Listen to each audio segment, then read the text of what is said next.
দেখো আমি আজকে নতুন একটা সুন্দর রেসিপি দেখাবো। এই মটর ছোলার ডাল আর ফুলকপি দিয়ে একটা রেসিপি দেখাবো। দেখো আমার এখানে 150 ডাল আছে।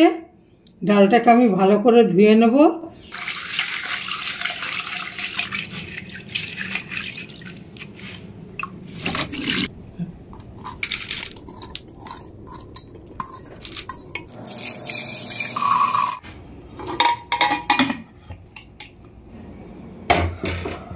দেখো ডালটা হাফ সিদ্ধ করবো, ফুলকপিগুলো একটু হালকা ভাপিয়ে নেব।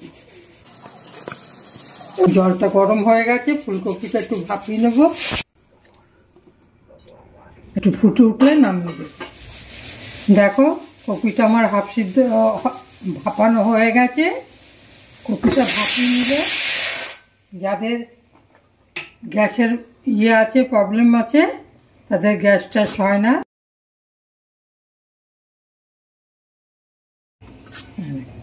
কড়াইটা চাপিয়ে দিলাম।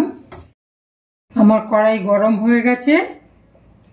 এর মধ্যে চামচ ঘি দিয়ে দিলাম, অল্প করে সাদা তেল দিয়ে দিলাম। আমি কপিগুলো ভাজবো, ওর মধ্যে সামান্য একটু নুন দেব, সামান্য একটু হলুদ দেব। তেলটা গরম হয়ে গেছে, আমি এবার কপিগুলো ভালো করে ভেজে নেব।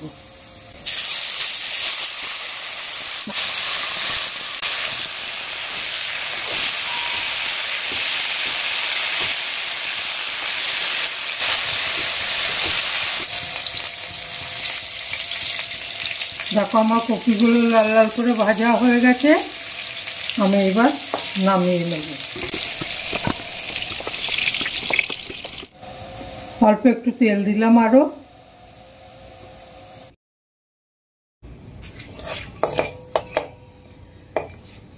তেজপাতা, লবঙ্গ আর 2টো এলাচ ফোড়ন দিলাম। এবার দেখো এর মধ্যে আমার কি কি আছে। 2 চামচ ধনে, 2 চামচ জিরে, 1 চামচ হচ্ছে শুকনো লঙ্কার গুঁড়ো, আর 1 চামচ হচ্ছে হলুদ, 1 চামচ হচ্ছে আদা বাটা।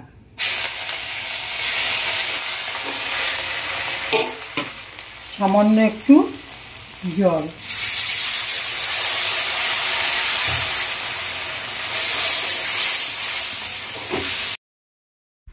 নুনটা আন্দাজ মতো দিয়ে মশলাটাকে একটু নেড়ে চেড়ে নেব। এর মধ্যে আমি ফুলকপিগুলো দিয়ে দেব।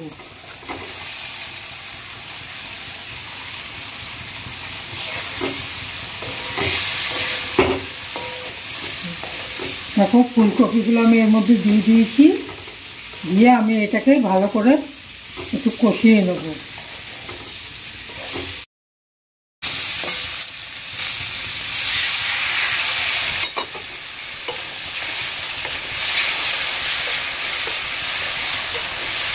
সুন্দর একটা গন্ধ বেরিয়েছে।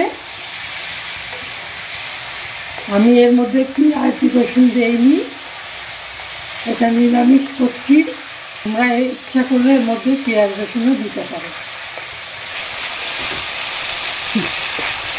আমার মশলাটা কষা হয়ে গেছে,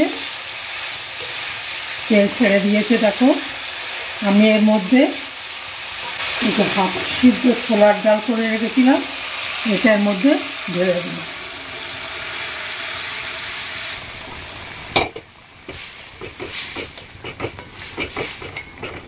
এটা আমি বেশি জোর ফ্লেমে দেব না, মিডিয়াম ফ্লেমে দেব।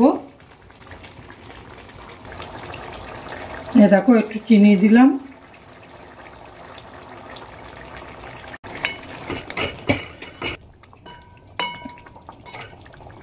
এবার আমি ঢেকে দিলাম, 5-7 মিনিটের জন্য ঢেকে দিলাম। দেখি আমি খুলে দেখি, হয়ে গেছে মনে হচ্ছে, কারণ 5-7 মিনিট হয়ে গেছে। দেখো একদম ঝোল কমে এসেছে, সুন্দর মাখা মাখা হয়েছে। দেখো ডালগুলো আধ ভাঙা হয়েছে। এর মধ্যে সামান্য একটু শাহি গরম মশলা দিয়ে দিলাম।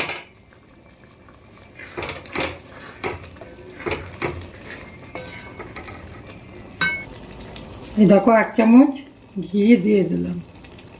নিরামিষ তরকারিতে একটু ঘি একটু গরম মশলা দিলে পরে গন্ধটা খুব সুন্দর হয়, খেতেও টেস্ট হয়।